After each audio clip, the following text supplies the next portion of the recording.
Psicoeduca contigo. La educación y la salud infantil desde una mirada distinta, dinámica e inclusiva. Opinión, información y conocimientos de neurociencia para el día a día, con invitados y tu voz a través de redes sociales. Psicoeduca contigo. Conducen Valesca Ananías y Eduardo Fuentes.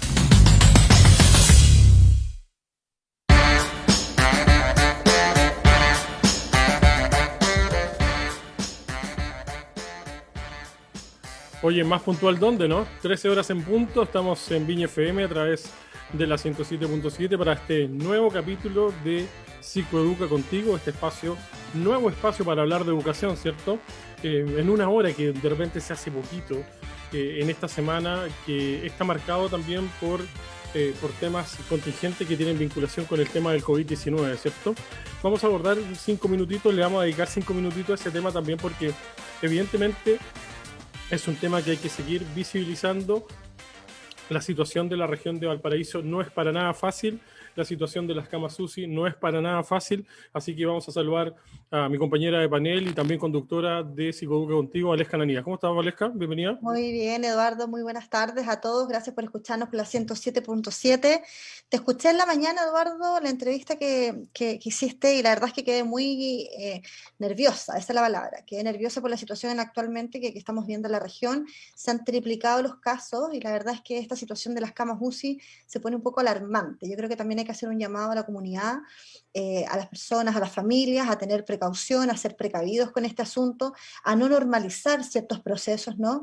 Y a ser responsables con el tema del autocuidado. Nosotros que estamos en la quinta región, nos damos cuenta cuando pasamos por las calles, ¿no? Vemos que las personas en general tienen poco autocuidado. Y la verdad es que es muy difícil controlar una pandemia de esta magnitud si nosotros mismos no controlamos nuestro comportamiento, si no nos autocuidamos nosotros mismos y damos el ejemplo, sobre todo en los niños y en los adolescentes que tanto nos están mirando. Oye, ¿qué tan preocupante es tener 4.956 casos en las últimas 24 horas, ¿no?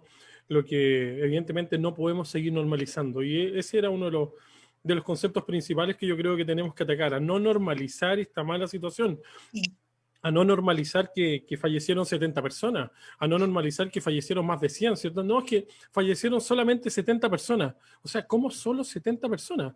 O sea, esta evolución, este COVID-19 nos ha enseñado a que la forma de comunicar, la forma de decir las cosas es súper importante. El decir que evidentemente hemos tenido problemas en nuestro país hasta incluso para contar los muertos, que también parece duro, ¿no? Cuando te dicen, pero ¿cómo puedes decir que vas a contar los muertos? Sí, esa es la realidad. ¿Cómo vamos a contar los muertos? Entonces, de verdad que esta segunda ola, ¿vale? A mí en lo particular me tiene muy preocupado. Son 4.956 casos. Estamos en algunos hospitales de la región de Valparaíso, por ejemplo, el Van Buren. Nos decía Ignacio Latorre, el doctor, que es el presidente del Colegio Médico, que está prácticamente al 100% la ocupación de las camas UCI. Entonces, ¿dónde hay camas en la región de Valparaíso? Los Andes. Claro, y sin considerar que esto de que cuando se desocupa una cama no es porque alguien se mejoró precisamente, sino es porque probablemente hay un deceso. Entonces, finalmente, cómo la sociedad va normalizando no tanto los decesos, sino también estos números que después pasan a ser cifras. Y en general, Eduardo, esto es como una conducta del ser humano que siempre en diferentes temáticas normaliza. Cuando normalizamos, por ejemplo, el tema de la violencia, no en la violencia de pareja, por ejemplo, no, si me gritó solamente y después te grita más fuerte y tú lo empiezas a normalizar y ya estás dentro del concepto de violencia. Cuando tú normalizas, por ejemplo, el uso del alcohol, cuando tú normalizas el abuso, por ejemplo, en los niños. Entonces, generalmente lo que está pasando es que nuestra sociedad tiende a acostumbrarse a ciertos patrones y ya no te espanta, ya no te asusta, ya no te da miedo. Conversaba ayer en una entrevista que dábamos también esto de los adolescentes. ¿Qué pasa con los adolescentes, Eduardo, que están haciendo fiestas clandestinas, que asisten a estos carretes en el fondo en lugares no prohibidos, donde la movilidad ahí del virus se propaga de manera incontrolable, ¿no es cierto? Y los contagios finalmente siguen aumentando. Entonces hay un tema de responsabilidad social importante hoy día y la región está muy, muy afectada. Evidentemente que decidimos dedicar estos minutos porque de verdad que es muy, muy importante el que usted se cuide, el que si usted mañana está en cuarentena acá en Valparaíso, Viña y Concón, evidentemente no se vaya al Algarrobo a pasar el fin de semana o no se vaya por el día a la playa de Algarrobo, porque evidentemente va a haber mucha gente que no se vaya a otras comunas de la región que están cerquita en auto, ¿cierto?, para ir a la playa, porque evidentemente también va a aumentar el contagio en esas comunas. Entonces, evidentemente que es importante en este momento, estos son los momentos en los cuales que tenemos que ser extremadamente responsables y consecuentes con lo que nos está pasando. La autoridad puede decir lo que quiera, pero nosotros tenemos que ser extremadamente responsables de manera individual, ¿vale? Exactamente, y además un tema importante, las autoridades lo han dicho, Eduardo, y es importante que lo volvamos a repetir. Si usted no tiene que salir de manera prioritaria, de manera urgente, no lo haga. Hoy día no es tiempo de comprar zapatillas. Vimos las noticias hace poquito, este boom que se generó en un mall, ¿no es cierto?, por el consumo de unas zapatillas nuevas que llegaban. Eso no es prioridad. ¿Qué es lo que es la prioridad hoy día? Asistir a un centro de salud, asistir a una terapia importante. Nosotros en Psicoeduca estamos funcionando con las dos modalidades en el fondo, de manera online, pero de manera presencial, solo en los casos que son muy puntuales, que tienen que ver principalmente, por ejemplo, con el diagnóstico de TEA. Entonces, el llamado es a la comunidad. Si no tiene que salir de manera prioritaria, por favor, no lo haga, porque esto no lo vamos a parar si no lo paramos todos juntos, Eduardo. Sí, evidentemente las zapatillas que tú mencionabas son unas zapatillas que cuestan como 150 lucas Pero y estaban rebajadas a 90, ¿cierto? Pero ahí hay un Eh, criterio, mira, discúlpame, hay un criterio no solo del adolescente que yo puedo incluso entender desde su estructura psicológica, este afán y este no miedo de ir a la tienda. Pero ¿qué pasa finalmente eh, qué pasa con la autoridad? ¿Qué pasa con los organizadores? ¿Qué pasa con la administración de la tienda? O sea, ¿dónde está el criterio comercial hoy día? Va a decir, abramos la tienda, hagamos esta rebaja, que vengan todos a comprar, no considerando finalmente el riesgo que esto supone, no solo para los que están trabajando en la tienda, sino también el riesgo comunitario que esto implica. Así es, así que bueno, decidimos dedicarle estos minutos. La idea es que usted entienda, ojalá que nos haga un poquitito de caso, y en la medida que eso va a ser, definitivamente vamos a estar contribuyendo con un granito de arena en lo que tiene que ver con el tema del COVID-19. Vamos a hablar de educación, son las 13:07. En el segundo bloque vamos a tener una tremenda invitada, ya se las vamos a presentar en su momento, también vamos a escuchar buena música, pero ahora vamos a hablar de un tema que también es sumamente interesante y que tiene mucha vinculación con la educación y que tiene que ver, Valesca, con las escuelas especiales. Exacto. ¿Qué son las Temazo. escuelas especiales, no? Mira, las escuelas especiales son una variante de la educación regular en nuestro país, ¿no es cierto? Que nace con el propósito de atender a niños y niñas y adolescentes, ¿no es cierto? Que tienen alguna necesidad educativa diferente, que tienen alguna discapacidad o que tienen o que se encuentran en situación de discapacidad y que de alguna manera necesita que la escuela provea y asegure ciertos procesos educativos para que en el fondo puedan acceder a la educación. Cosa que de alguna manera la educación regular, Eduardo, en Chile no puede dar, ¿no es cierto? No puede otorgar, entonces se crean las escuelas especiales, que son de alguna manera algunas especializadas en diferentes áreas, ¿no? Para en el fondo poder dar educación a muchos niños que requieren una atención distinta, que requieren una forma de aprendizaje diferente, que requieren de apoyos y recursos distintos que hoy día la escuela regular, o hace un tiempo atrás, no tenía o no podía dar tan significativamente, ¿no? Hoy día en Chile, Eduardo, existen por lo menos 2.000 escuelas especiales y dentro de 5.000 escuelas que tienen proyectos PIE, que también es como una modalidad de la educación regular que puede dar estos apoyos especiales. Y básicamente hablamos de escuelas especiales, ¿cierto? Y pareciera ser así como incluso, a ver, voy a hablar desde la mirada del ignorante, digamos, desde la mirada de Claro. Eduardo Fuentes, no desde la mirada del programa ni de Psicoeduca, digamos. Pareciera ser un concepto un poquito duro a veces, ¿no? Cuando hablamos de escuelas especiales, tiene que ver también con diversidad funcional, con algún grado del concepto que hay quedando atrás que tiene que ver con discapacidad, que todavía lo mencionamos y que el concepto va evolucionando, ¿no? Exacto, exacto. Claro, lo que pasa es que hasta que no te toca vivir algo así, no tienes cómo acceder finalmente. Las personas en general, la sociedad, tú, Eduardo Fuentes, ¿no? Que no estás dentro de nuestra área, no conoces lo que son las escuelas especiales. En general, la sociedad no sabe lo que son las escuelas especiales, no tiene mucho acceso, porque en general lo que conocen son las escuelas regulares. Entonces, finalmente, hasta que no te toca algún familiar o algún cercano que tenga que acceder a este tipo de educación, no tienen cómo enterarse finalmente. Ahora, evidentemente, las escuelas especiales han ido en evolución, de hecho lo vamos a conversar un ratito más con nuestra invitada, han ido en evolución porque lo que queremos hacer, lo que se pretende hacer finalmente, es que las escuelas especiales no segreguen, Eduardo. En algún momento uno siente que la segregación finalmente está dentro de las escuelas especiales con esta exclusión. ¿Por qué no puede ir ese niño o ese estudiante a una escuela regular y tiene que ir a una escuela especial? ¿Se entiende? Esa Ahora, es como ¿cuáles son, finalmente sí, la sí. discusión. Ahora, ¿cuáles son las características de estas escuelas especiales puntualmente? ¿En qué se diferencian del resto? Yo creo que es súper importante que la gente sepa de repente desde lo más básico hasta lo más complejo. ¿Con qué me encuentro si yo voy a una escuela especial? ¿Con qué me voy a encontrar? Pasa que la escuela regular, Eduardo, el típico colegio, ¿no? Tiene un programa curricular que se rige por el Ministerio de Educación, ¿verdad? Y vamos pasando los cursos de primero, segundo, tercero en adelante. Hay una jerarquía en términos de aprendizaje y hay una evolución respecto del contenido curricular.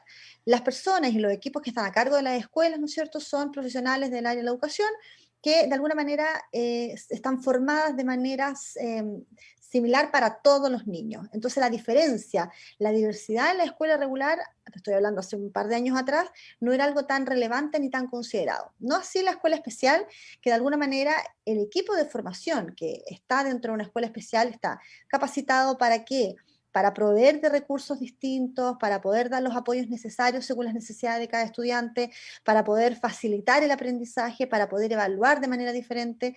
Entonces, de alguna manera, las escuelas especiales tienen un formato distinto en el cual los niños van pasando de nivel en nivel, pero con apoyos y recursos diversificados en el fondo, atendiendo a la diversidad de cada estudiante. Mm, es- Ahora, Yo, las yo, escuelas...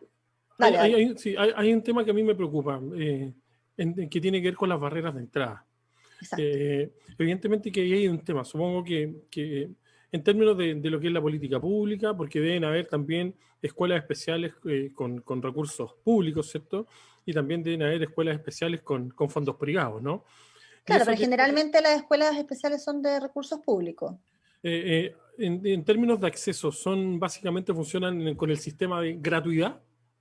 Generalmente sí, o sea, en el fondo es para una población que necesita muchos apoyos y como tienen los recursos del Estado, hay algunas escuelas que son directamente municipales y otras que son con algún aporte del apoderado, pero en general sí, no hay tantas barreras de entrada para poder ingresar a una escuela especial. Ahora, yo siento que las barreras para ingresar a una escuela especial tienen que ver más bien quizás como con la cantidad de apoyos. Y a mi juicio personal, Eduardo, me parece que las escuelas especiales deberían ir, y están evolucionando, ¿no?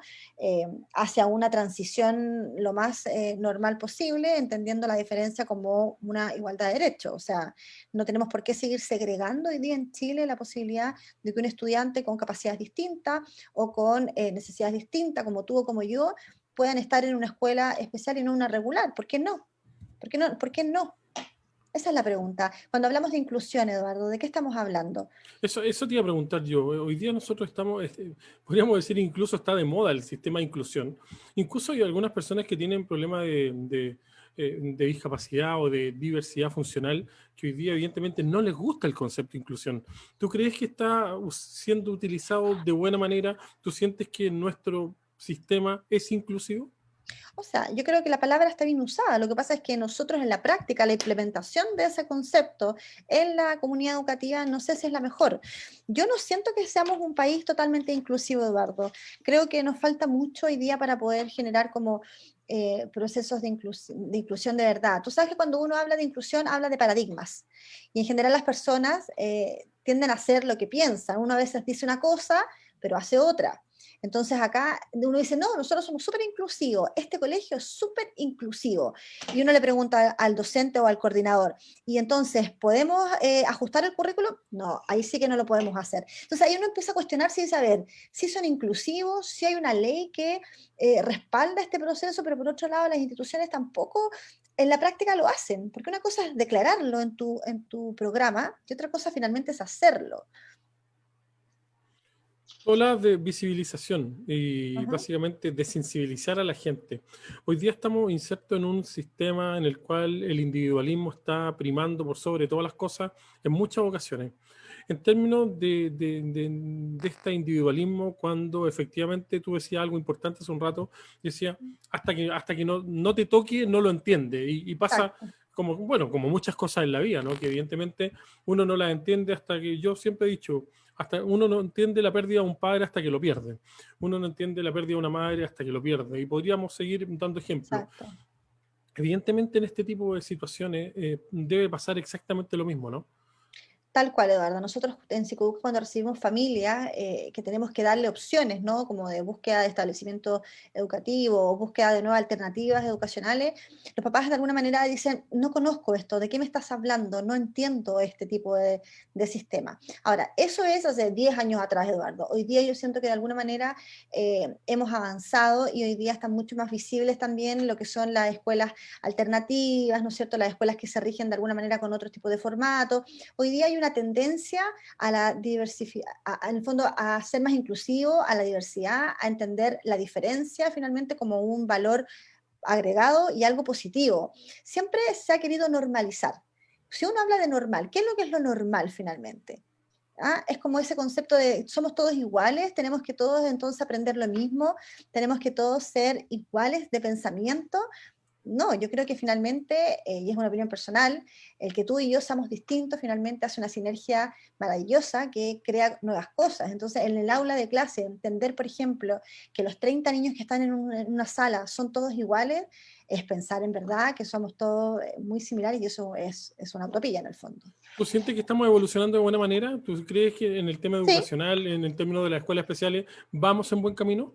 absolutamente. Más ratito cuando hagamos la entrevista nos van a contar sobre esta propuesta, que es un proyecto maravilloso que se está gestando desde el Ministerio de Educación con una universidad y yo creo que sí, tengo la esperanza y estoy segura que vamos a transitar, nos va a costar sí un par de años, pero estamos transitando hacia una mejora de las escuelas especiales, hacia una visibilización del sistema y hacia asegurar finalmente el derecho de procesos educativos de calidad.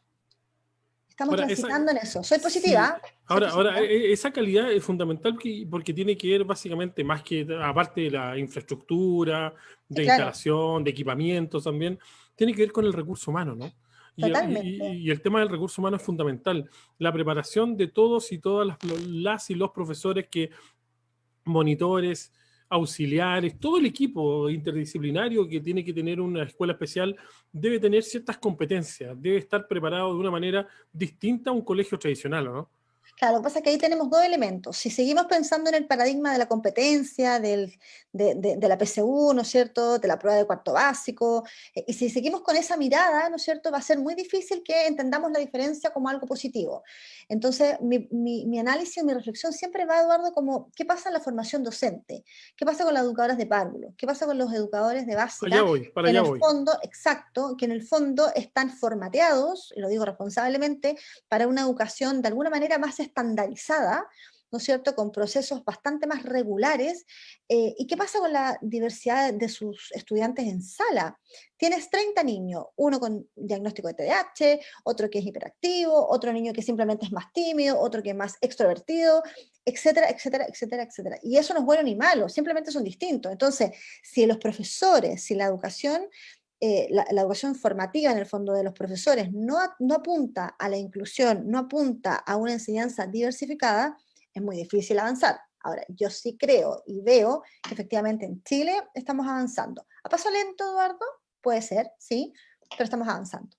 ¿Cómo ha funcionado la escuela especial en este COVID-19, en este escenario sanitario? Uf, difícil. Yo creo que ahí ha sido una tremenda labor, Eduardo, de los docentes. O sea, aquí los profesores de educación especial, educadores diferenciales, han tenido que desplegar todos los recursos que tienen, igual que los otros docentes, por supuesto, pero con un grupo de estudiantes que necesita más apoyos, que necesita formas distintas de aprendizaje. Si no es que necesiten más o menos. Acá tiene que ver con una manera diferente de poder enseñar, de poder entregar los recursos, de entregar los apoyos Y en ese sentido las escuelas especiales se han desplegado hacia las casas, han hecho clases virtuales, sincrónicas, han ido repartiendo actividades de casa en casa, o sea, ha sido un trabajo enorme y muy agotador para los educadores diferenciales.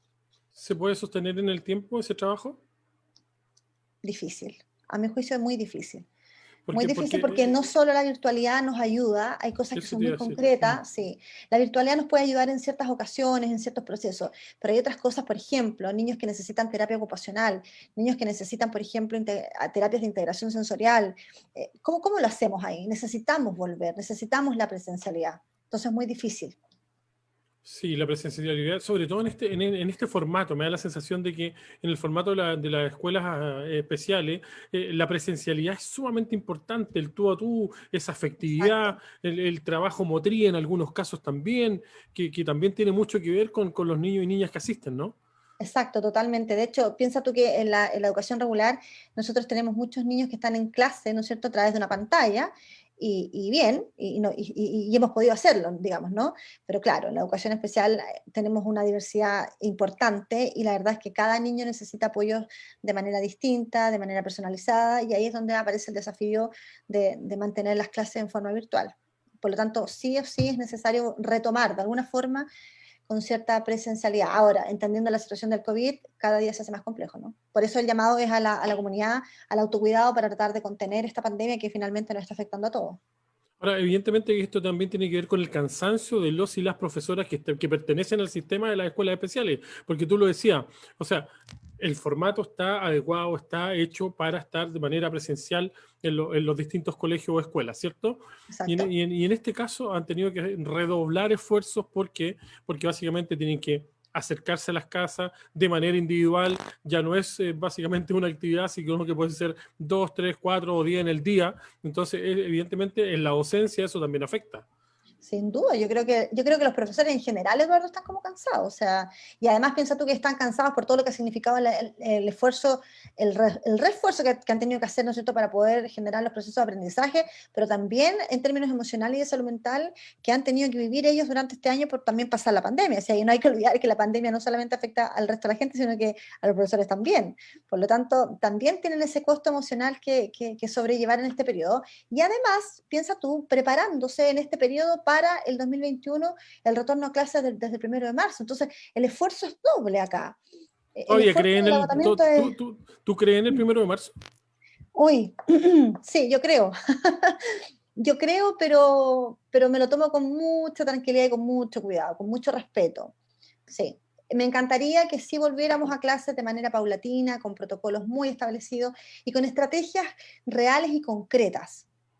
Pero me lo tomo con mucha tranquilidad y con precaución, Eduardo. Le tengo ¿Crees que miedo a los con, números. ¿crees que con 5.000 casos debiésemos volver a clase? La verdad, no, me parece que no. No, me Oye, parece son que no. Pero las, ahí, perdona, pero ahí el tema es que me pasa de nuevo que siento que la ciudadanía no nos ayuda, Eduardo. es lo que conversábamos en un inicio, ¿ah? Exacto, Que en exacto, realidad las responsabilidades individuales van sumando y se va generando esa exacto. sumatoria infinita que definitivamente va generando malos resultados de manera colectiva. Hoy son las 3:23, estamos con Valeja Ananías, con Eduardo Fuentes, estamos en Psicoduca contigo aquí en la 107.7. Vamos con algo de música, venimos con nuestra invitada, vamos a escuchar algo de Aaron Smith, esto es Dancing, esto es Psicoduca contigo en la 107.7. Nos vemos. Escuchas Psicoeduca contigo en Viña FM 107.7.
Valesca Ananías y Eduardo Fuentes conducen a esta hora Psicoeduca Contigo, la educación y la salud infantil desde una mirada distinta, dinámica e inclusiva, en Viña FM, Frecuencia del Mar.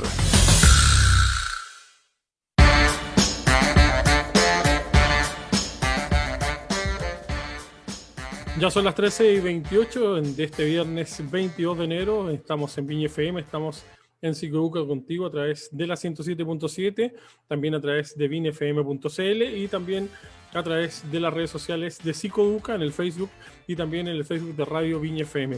Valesca Ananías, educación diferencial, ¿cierto? Para eso tenemos una tremenda invitada y la presenta usted misma. Sí, bueno, la invitada hoy día la presento con mucha alegría. Ella es Liliana Ramos, educadora diferencial de la UMCE y actualmente directora de la carrera de Educación Especial de la Universidad Diego Portales. Bienvenida, Liliana, ¿cómo estás? Bien, gracias Valesca, gracias Eduardo por esta invitación. Muy bien. Encantada de recibir. Antes de entrar a la conversa, yo les voy a mencionar que si quieren hacernos preguntitas, nos pueden mandar algún mensajito de texto al más 569-6489-8400, más 569, y justo me lo cambian del monitor ahí, efectivamente, ahí la producción, y me mató. ¿Qué quiere que le diga? Se lo voy a repetir apenas estamos en vivo, pero y la productora metió el dedito ahí y me cambió el número del WhatsApp. Más 569-6489-8400. Así que ahí lo vamos a estar dando constantemente, Valesca. Encantada. Oye, mira, la verdad es que esta invitada hoy día, Liliana, de verdad que es un honor poder tenerte con nosotros acá, porque para nosotros es muy importante en este espacio de Psicoeduca hablar sobre educación, sobre salud, educación inclusiva, ¿no es cierto?, sobre cómo de alguna manera nuestro país va avanzando y va transitando hacia una educación bastante más inclusiva, donde la enseñanza tiene que ser más diversificada. Nosotros somos educadoras diferenciales, sabemos el trabajo que hay detrás, ¿no es cierto?, de cada estudiante, y para nosotros es un desafío permanente poder llegar a cada estudiante y poder de alguna manera sacar el mayor potencial de aprendizaje. Y por ahí entonces surge esta discusión y esta conversación, ¿no?, de hablar sobre escuelas especiales y cómo de alguna manera la educación especial en Chile, Liliana, ha ido transitando hacia una mirada más inclusiva, menos segregadora y más diversificadora. ¿Cuál es tu impresión de este tema, Liliana? Sí, mira, yo pienso que efectivamente, como tú señalas, nosotros hemos ido avanzando en Chile a partir de la implementación de algunas políticas, digamos, particulares, en el desarrollo de una educación progresivamente más inclusiva, no solo pensando en estudiantes con discapacidad o con necesidades educativas especiales, sino que también con otras situaciones, en el fondo, que hablan de la diversidad con la que nosotros contamos en la población escolar, es decir, situaciones de estudiantes migrantes, la interculturalidad propia de nuestro país, ¿no es cierto?, que tiene que ver con el reconocimiento de sus pueblos originarios y ancestrales, el tema de la diversidad sexual, ¿no es cierto?, también acá entra, es decir, como asumir, en el fondo, que esta condición humana de ser diversos, en el fondo, es lo que explica, en el fondo, la necesidad de pensar en una educación como una educación inclusiva, que eso es muy importante. Y en el ámbito particular de lo que ustedes, digamos, del programa, que tiene que ver con el tema de necesidad educativa especial, que en el fondo tiene que ver más con esto de las escuelas especiales, la situación de discapacidad, yo creo que sí, particularmente también, al igual que los otros temas, nuestro país ha ido avanzando, pero no como quisiéramos, probablemente no con el acelerador que quisiéramos, ¿no es cierto?, en estos tiempos, ¿no? Pensando que nosotros hemos firmado una serie de acuerdos internacionales, como la Convención sobre los Derechos del Niño, la Convención sobre los Derechos de las Personas con Discapacidad, en el fondo, que implican que debiera haber mucha más presión, en el fondo, por tener un sistema educativo inclusivo y de calidad para todas y para todos los niños. Y vamos lento, entonces. Yo creo que vamos lento. Yo creo que hay cuestiones bien estructurales del funcionamiento del sistema educativo en Chile que siguen constituyendo una barrera para avanzar en esta línea. Creo que el tema, por ejemplo, de los incentivos hacia el sistema escolar es una cuestión en la que nosotros estamos muy mal enfocados, ¿no es cierto? El tema del concepto de calidad de la educación es un tema en que también yo creo que estamos mal enfocados todavía, es decir, ¿cómo se miden las escuelas en Chile? ¿No es cierto? ¿Qué se dice cuando una escuela es buena? Todavía estamos muy amarrados por conceptos de competencia, ¿no es cierto?, de resultados estandarizados, y no por cuestiones quizás más valóricas, más de sentido, más de cohesión social, que apunten a la construcción de escuelas que tengan una perspectiva inclusiva. Hablábamos de algunos conceptos en la primera parte del programa, antes de que entrara Liliana, y evidenciamos básicamente, según mi humilde mirada, lo que tenía que ver con las barreras de entrada, ¿cierto?, al sistema educativo. Hablábamos del sistema público y privado, por un lado. Las barreras de entrada, preguntaba yo, desde mi ignorancia, básicamente, en relación a lo que tiene que ver con la educación diferencial también, ¿cierto?, escuelas especiales y demás, ¿cierto? Y también me hace ruido la lentitud del sistema en términos de lo que es la evolución. Y yo evidentemente tengo el diagnóstico bastante parecido desde la mirada ciudadana en términos de lo que pasa con la educación en Chile, ¿no? De que evidentemente transitamos de manera lenta y bastante pasiva en algunos casos, lo que genera que la brecha educativa que se vaya incrementando y agudizando con el paso de los años. Estamos en una situación incluso compleja, ojo, entre comillas, circunstancialmente por el COVID-19, y esa brecha va acrecentando la otra brecha, ¿cierto? Evidentemente ese problema va incrementando esa brecha que para algunos dicen, no, es que es culpa de la digitalización. No, no tiene que ver con la digitalización. Tiene que ver con que nuestro sistema no es capaz seguramente de generar las herramientas, de botar esas barreras de entrada, y evidentemente que esta evolución sea de manera más acelerada, ¿cierto? No sé si estoy en lo correcto, Liliana. Sí, sí, igual yo creo que si en algo hemos avanzado quizás más significativamente es en reducir las barreras de acceso, estas barreras de entrada que tú dices. Yo creo que ahí sí podríamos decir que hay avances importantes, y eso un poco a partir de la ley de inclusión, que puso fin, digamos, al copago y también fin a los procesos de selección en el sistema escolar, y que es en el fondo una ley que incluso en el caso de estudiantes con discapacidad, en el fondo ampara que todas las escuelas que reciben aportes del Estado, es decir, todas las escuelas municipales en Chile y las escuelas particulares subvencionadas o liceos, tienen que recibir, o sea, tienen que ajustar y adaptarse a las necesidades que pueden presentar distintos estudiantes, y esto porque tenemos un sistema de admisión que es distinto al de antes. El sistema de admisión justa que hoy día tenemos, en el fondo, implica que la escuela no puede discriminar por ninguna de las variables prohibidas que se llama el derecho internacional, y entre esas está la variable de discapacidad, y por lo tanto la escuela, si recibe un estudiante con discapacidad, tiene que hacerse cargo, aunque no tenga proyecto de integración escolar. En el fondo tendrá que usar los recursos de la ley de subvención escolar preferencial u otros recursos, ¿no es cierto?, para poder dar respuesta. Pero todo esto está todavía muy en la ley, ¿no? O sea, todavía falta. En pañales, digamos, está en pañales. Mira, por lo menos yo creo que en este punto en particular tenemos un soporte importante, porque tenemos la ley de inclusión, tenemos la ley antidiscriminación, ¿no es cierto?, y otros soportes como decreto 170, decreto 83, que favorecen en el fondo el que se instalen estas políticas. Pero falta que pasemos más tiempo en el fondo para que vayamos avanzando en esta línea. Ahora, ¿dónde estamos todavía atrás? En el sistema de educación privado particular pagado, ¿cierto? No en el particular subvencionado, porque me entiendo, hoy día los colegios particulares subvencionados han tenido que avanzar, digamos, a un enfoque de derecho, ¿no? Por decirlo. O sea, funcionan, ¿no? Funcionan. Sí, ha ido funcionando. Yo creo que la ley de inclusión ha sido muy importante, o sea, ha sido clave, ha sido quizás la gran política de los últimos 20 años, pienso yo. Ahora, una política para desandar un mal camino que nosotros partimos, en que en el fondo lo único que hicimos fue instalar el sentido de la competencia entre las escuelas y generar un sistema hipersegregado, en donde tu capacidad de entrar a determinada escuela era por la capacidad de pago de las familias, ¿no es cierto? Y no por el derecho, ¿me entiendes? Entonces, por eso te digo, yo creo que estamos avanzando, hemos limpiado un poco el terreno en el campo de todas las escuelas que reciben aportes del Estado. Sin embargo, los colegios particulares pagados siguen siendo un espacio de segregación, porque ahí solamente puede entrar el que puede pagar, ¿sí? Y ahí tenemos un desafío brutal, entonces, finalmente, porque a pesar de que haya leyes, ¿no es cierto?, y que esté legislado en el fondo, no hay una práctica que en el fondo sea coherente con esta ley, en el fondo. Exacto. O sea, Chile está mal cuando se hace el análisis en el fondo de qué tanto nosotros respondemos a los estándares de derechos humanos internacionales, pero a los cuales nosotros además hemos adscrito, como te decía, porque nosotros hemos firmado estos tratados, tenemos algunos, bueno, tenemos varios puntos negros, pero ese diría es uno de los, en términos de acceso, es uno de los que complica. ¿Te fijas? Ahora, la gran cantidad de niñas, niños y adolescentes del sistema escolar chileno, no sé, el 90% van a establecimientos de escuelas, digamos, particulares subvencionados y municipalizados, ¿no es cierto? Claro, porque no pueden acceder a estos otros. Exacto.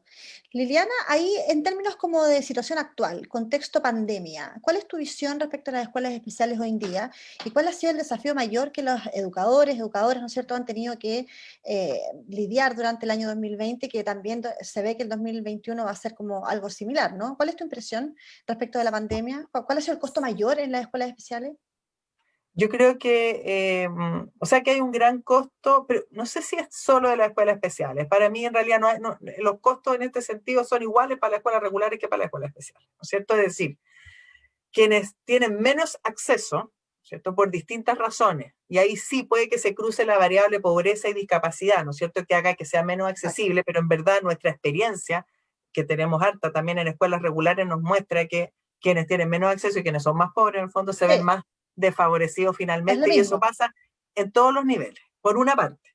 Por otra parte, aquellas escuelas, y da lo mismo entonces que sean especiales o sean regulares, que tienen una buena gestión escolar, ¿no es cierto? Es decir, equipos directivos que están pensando, que están generando estrategias, ¿no es cierto? Profesores comprometidos con la enseñanza, la participación y el aprendizaje, ¿no es cierto? Para todas y para todos, funciona mejor, ¿no es cierto? Entonces, ¿me entiendes? No es que las escuelas especiales, creo yo, se hayan visto especialmente, valga la redundancia, Y digamos, seguimos segregando. más afectadas. Claro, yo creo que están, ¿me entiendes o no? O sea, que los niveles de afectación van a tener que ver con que si la población escolar tiene menos acceso y hay más pobreza, y también con la variable de gestión de los establecimientos escolares. Ahora bien, respecto a la situación de pandemia, claro, o sea, esto es una situación súper inusual, es como tener una guerra, yo creo, ¿no? ¿Me entiendo? No es una cuestión que Exacto. afecta transversalmente bueno, a todo el mundo en este caso, a nuestro país en términos generales, así como hay cosas que no se van a aprender, ¿no es cierto?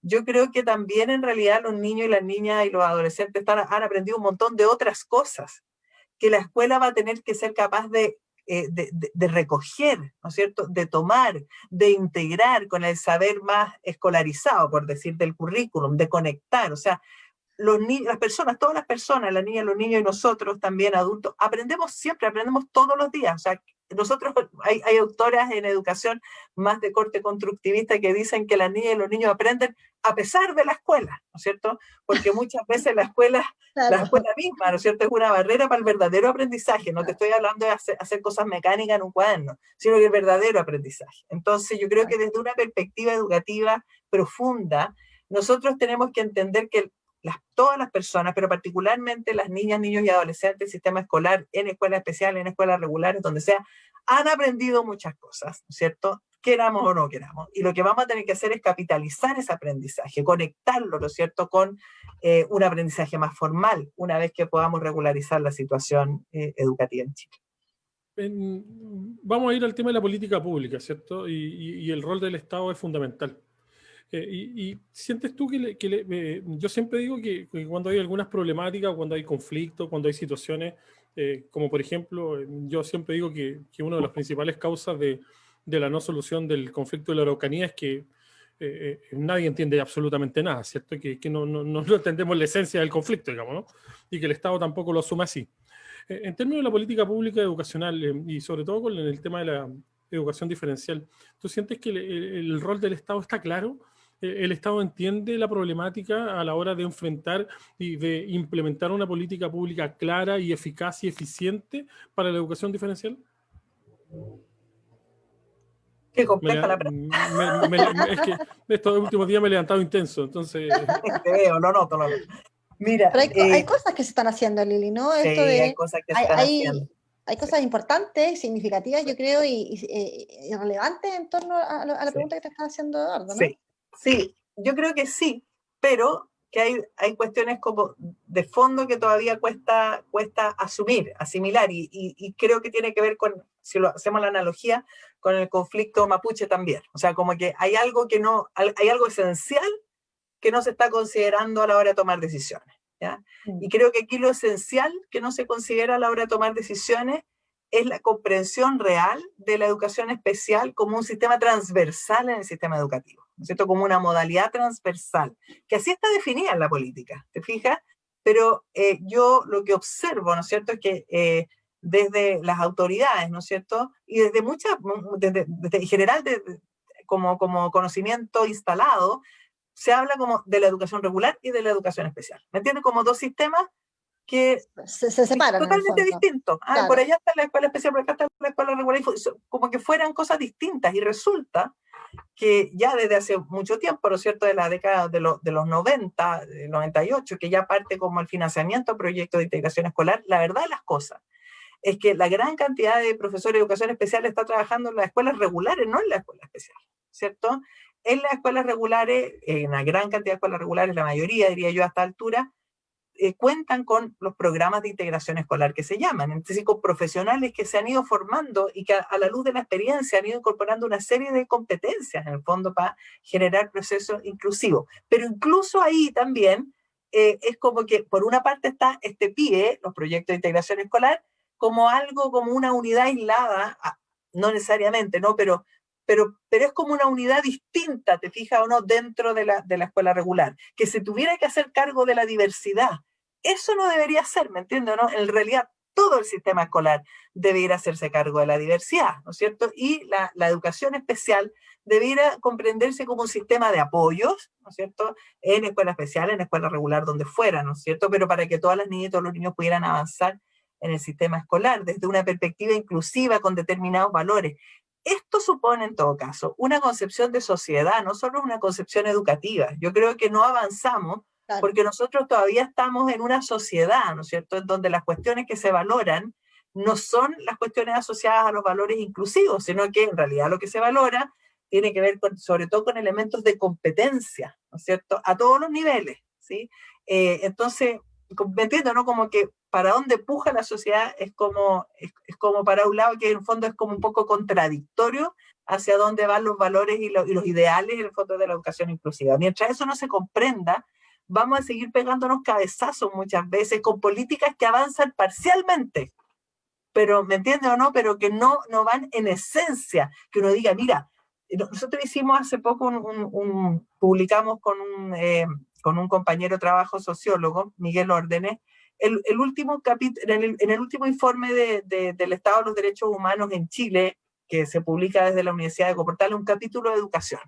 Y lo que hacíamos era ir a mirar para atrás y ver todo lo que ha avanzado el Estado de Chile en políticas que avancen en el fondo hacia la consolidación de una educación basada en los estándares internacionales de derechos humanos. Y claro, veíamos que en distintos ámbitos, como acceso, qué sé yo, permanencia, ¿no?, habían avances parciales.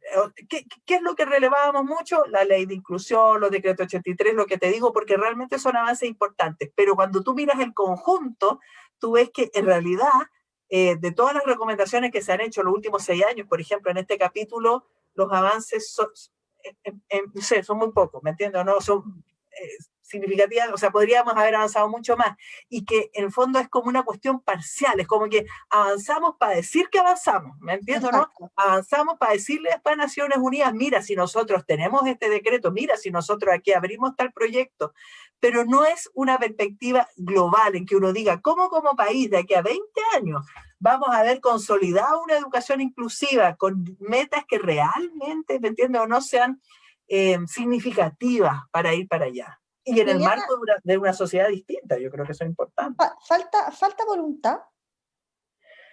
Yo creo que sí, yo creo que hay... Y le sumamos la política, ¿no? Voluntad política. Es que justamente ahí está, falta comprensión y falta voluntad de todas maneras, pero no solo, ¿por qué falta voluntad? Porque hay personas en este país, ¿no es cierto?, grupos políticos que no están de acuerdo con esto que yo le estoy diciendo. O sea, nosotros hasta hace poco, ¿no es cierto?, el año pasado, nuestra pelea, el año antepasado, en 2019, estuvimos a punto de volver atrás con el sistema de admisión escolar. O sea, habíamos dado un paso adelante instalando el sistema de admisión justa, y tuvimos un Ministerio de Educación peleando, ¿no es cierto?, en los medios de comunicación, en los noticieros, saliendo todos los días, con cartas a los apoderados, ¿no es cierto?, para decir que volviéramos al sistema de selección anterior, en donde los colegios van a seleccionar a los mejores alumnos para los mejores colegios, ¿entiendes, no? O sea, bajo ese modelo seguimos este es el país en el celebrando. que nosotros estamos, este es el país en el que estamos. O sea, esa voluntad Seguimos, tiene que ver con la voluntad política del oficialismo, digamos, ¿no? Claro, sí, fundamentalmente, te fijas, ¿no? Pero también yo creo que falta más decisión en otros grupos políticos también para poner los temas relevantes donde tienen que estar. O sea, cuando uno mira los temas de la niñez, de infancia, es una aberración, ¿no es cierto?, las situaciones que viven las niñas y los niños en nuestro país, ¿no es cierto?, que debieran estar a cargo del Estado, ¿no es cierto? sí, Las claro, niñas y los niños, por ejemplo, del CERAM, ¿me entiendo, no? la Entonces ahí vulneración no parte solo es desde la ahí en el derecha, fondo. Claro, ahí la ¿dónde vulneración está parte desde el Estado. Exacto. Sí, ¿cuáles son los temas relevantes? ¿Quiénes ponen los temas relevantes? ¿Te fijas, no? Y ahí yo te diría que habría que mirar dónde votan, por qué votan y cuáles son los temas que ponen y cuáles son los proyectos que lanzan, ¿no es cierto?, distintos actores. Ahora, evidentemente, esto tiene que ver con conversar, ¿cierto? Lo que estamos haciendo ahora, que evidentemente falta diálogo, falta conversa de educación, en el sentir, hagamos una mesa redonda, conversemos de educación, hablemos de educación. Sí, absolutamente. O sea, yo creo que muchos actores hablan y tratan de hacer cosas, pero, por ejemplo, hoy día respecto a la pandemia, así, en el fondo, la gran crítica de los distintos actores es, oye, ¿por qué no nos hemos sentado a conversar, a dialogar realmente? Por ejemplo, el colegio de profesores, ¿me entiendes? O sea, son cuestiones muy básicas las que se hacen, pero aquí no hay una intención de llegar a acuerdos, ¿no es cierto?, y de coordinar las diferencias que nosotros tenemos realmente, por el fondo, para poder avanzar, porque si no se coordinan las diferencias, no avanzamos. Un ejemplo puntual, chiquitito. Hay un estado en Inglaterra en donde se logró, al cabo de 10 años, eliminar, no sé, te diría el 98% de los centros de educación especial, escuelas especiales. Y todas las niñas y los niños empezaron a ir a las escuelas regulares. Pero fue un proceso pensado, se tomó una decisión colectiva, hubo muchas conversaciones, todos estuvieron de acuerdo con hacer esto. Y allí la política, en el fondo, y los políticos de la, podríamos decir, derecha-izquierda, lograron ponerse de acuerdo. ¿Entiendes o no? O sea, hay un sentido común distinto, finalmente. Ahí es dejar de lado tus propias impresiones, tus propias necesidades por el bien común de una sociedad. O sea, ahí hay otra lógica, ¿no? Y por una convicción sobre de que el horizonte normativo que pienso yo que nos debiera regular como sociedad son los derechos humanos. Ahí están estos estándares, ¿te fijas? Pero eso está amenazado. O sea, miremos a Trump, miremos a Bolsonaro, ¿te fijas o no? Ellos consideran, ¿no es cierto?, que ese horizonte normativo no es el horizonte normativo que debiera tener sus sociedades. ¿Te fijas? Entonces, igual esto está en tensión. Yo creo que en Chile todavía tenemos, por lo menos desde lo políticamente correcto, se acepta que este debiera ser este horizonte normativo. Pero aquí entonces falta dar pasos más decididos. Yo no digo que las cosas haya que hacerlas mañana. Lo que nosotros decimos es, ¿por qué no hay un plan? ¿Cierto? Porque no tenemos, ¿me entiendes, no, una mirada estratégica? Que sea un avance sistemático, ¿no? Evidentemente.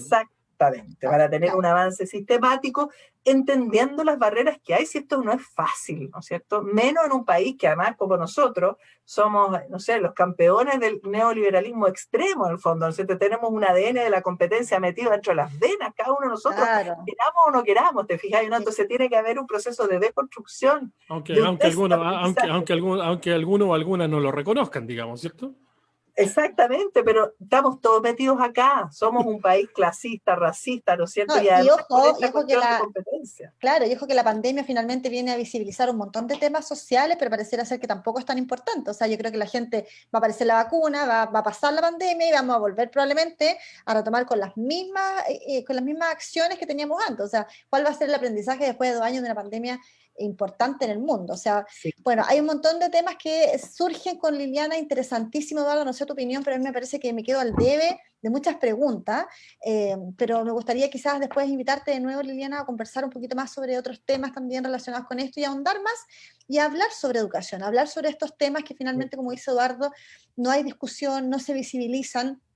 Y en el fondo la gente, la sociedad, los papás que están hoy día escuchándonos, ¿no es cierto?, no saben y no están informados de este tipo de realidades. Exacto. Tenemos que estar muy atentos al proceso constituyente y lo que pase ahí con la temática de educación y educación especial y qué sé yo. Esta es una gran oportunidad que no podemos perder como país para meternos en estos temas. Bien cortito antes de despedirnos, Liliana, ¿se les está escuchando lo suficiente a los y las profesores? No. Los profesores hace mucho tiempo vienen diciendo, de una u otra manera, ¿no es cierto?, que trabajar presionado por el CIMSE, ¿sí?, por los resultados, no es el camino. Y yo creo que no se les ha escuchado a los profesores, esto se ha mirado de mala manera, como si a los profesores no les interesara que las niñas y que los niños aprendieran, y yo creo que eso es totalmente injusto. Similar a la PSU, ¿no? Claro, sí, y los profesores funcionan para poder rendir porque después la escuela la van a evaluar por determinados criterios en donde los temas valóricos, los temas actitudinales, los temas de no discriminación y todo son los que menos pesan. Por lo menos están, hace pocos años atrás ni siquiera estaban. Y ahí están los incentivos, ¿no? Ahí están los incentivos. Y ahí están los incentivos, exacto. ¿Y dónde ponemos los incentivos? Obvio. Claro, ¿no? En los resultados de la PSU o del CIMSE. Sí. Yo los invito a leer este capítulo que les digo del informe de Derechos Humanos de la UDP 2020, el capítulo sobre educación, porque ahí detallamos un poco esto que es de lo que yo les estoy comentando. Compártamelo. Lo vamos a compartir a través de las redes sociales de Psicoeduca, a través de la página de Psicoeduca, sin duda, es un portal que vamos a compartir, así que tarea para la casa, Eduardo, y para las personas, a leer el capítulo que Liliana nos acaba de compartir. Vamos a leer otro poquito. Liliana, de verdad que ha sido un agrado tenerte en Psicoeduca contigo aquí en Viña FM, así que, bueno, vamos a seguir hablando de educación en cualquier momento y que tenga mucho éxito. Gracias, muchas gracias. Liliana, chao a los dos, Eduardo. Valesca nos despide muy bien en su programa. Muchas gracias. Oye, nos tenemos que despedir, ya son las 13:54, así que sus palabras al cierre, Valesca. Nada, me quedo con una sensación de movilidad tremenda, me voy como súper hoy día, así como activada después de toda esta conversación, enérgica, a leer el capítulo que nos recomendó Liliana y a pedirles a toda la gente que nos escucha a través de la 107.7 que por favor se cuiden, que por favor no salgan si no es necesario. El autocuidado es muy importante, estamos al borde de las camas en nuestra región, en nuestro país, estamos con un nivel de contagio brutal, estamos en un rebrote de una nueva ola y probablemente en marzo, mayo, abril, cuando ya empiece el frío, vamos a volver a estar con situaciones complejas por la pandemia. Así que el mensaje es a cuidarnos entre todos. Eduardo. Así es, a cuidarse. Yo los dejo invitados a que sigan en la sintonía de la 107.7, tu frecuencia del mar, Viña FM. Infórmense con nosotros, periodismo independiente. Así que los dejamos invitados para el próximo viernes a las 13 horas, imperdibles, Psicoeduca contigo, con Valesca Ananías, quien les habla, Eduardo Fuentes. Así que un abrazo para todos y todas. Recuerden, mañana y el domingo en casa, nada de irse a la playa, simplemente a cuidarse todos y todas. Así que un abrazo para todos, que estén muy bien. Chau, chau. Chau, chau.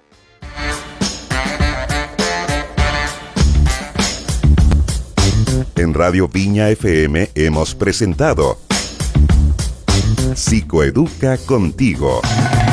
La educación y la salud infantil desde una mirada distinta, dinámica e inclusiva. Opinión, información y conocimientos de neurociencia para el día a día, con invitados y tu voz a través de redes sociales.